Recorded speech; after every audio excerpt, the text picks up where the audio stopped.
kama bahereza umugisha kene ikesho mureke nakihereza na Charles wewe twende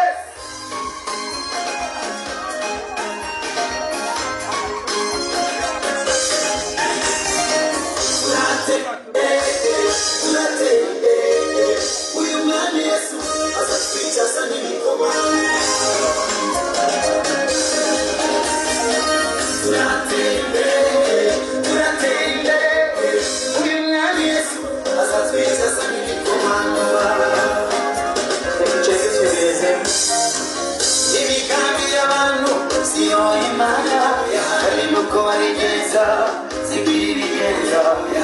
imani mizengo yego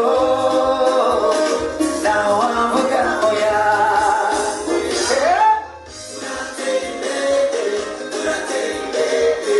uyu mwami Yesu azatwica sana ibikomano imani kwayo ishana waoya kandi yakugenderera kukwigisha ngo ryayo kandi nakugiresha oya none komeza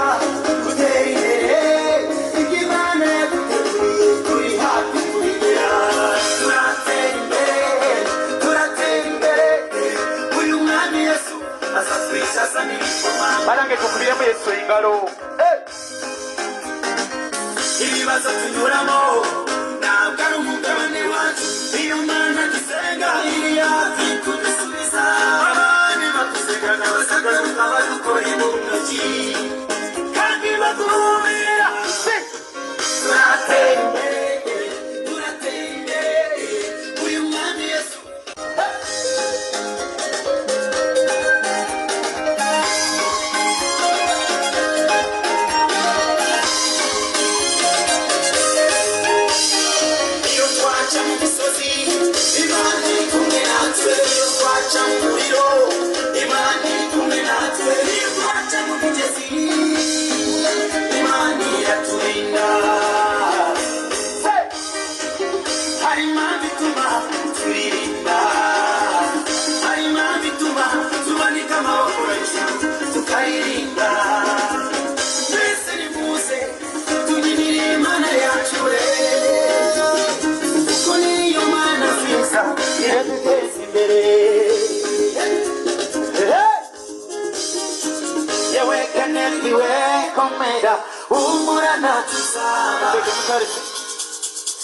yewe Charles we komera humura nacuza humura humura humura nacuza humura nacuza humura nacuza humura nacuza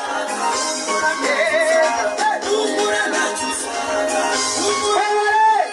humura nacuza umwana w'Imana humura nacuza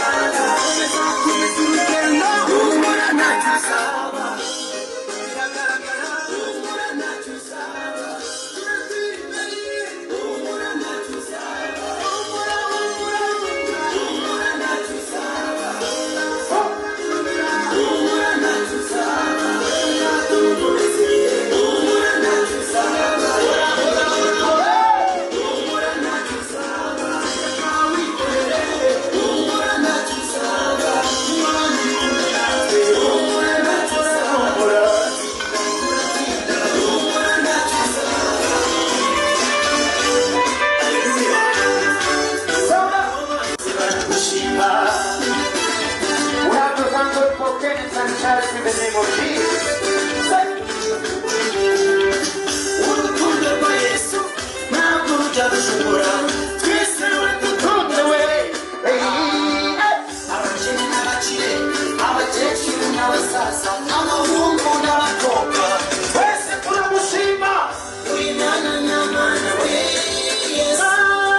uyu mwami Yesu afite urukundo rukomeye, uru rukundo we rwarenze ubwenge bwanjye, baramusize ku musaraba bakambako n'imisumari, unewe nawe tubibaza ibibazo bikwiye.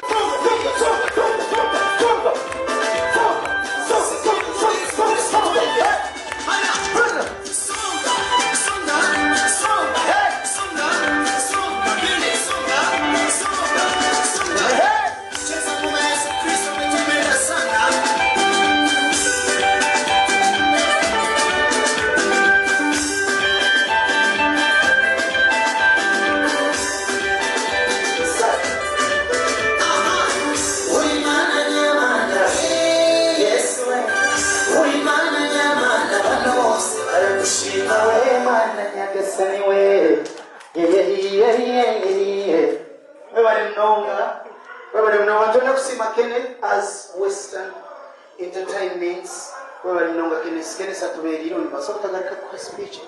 Nice. Konka, thank you very much. Kenneth, I think no kugira ngo tujye mu covid things abantu abishonguzana baza kwijura. Konka tuberireho n'umunywana witu tugamba nawe natabura tusima na Dela na wariyaha yabari mnonga na timu yona ku Gom Radio West na TV West. God bless you. Amen. What about you know?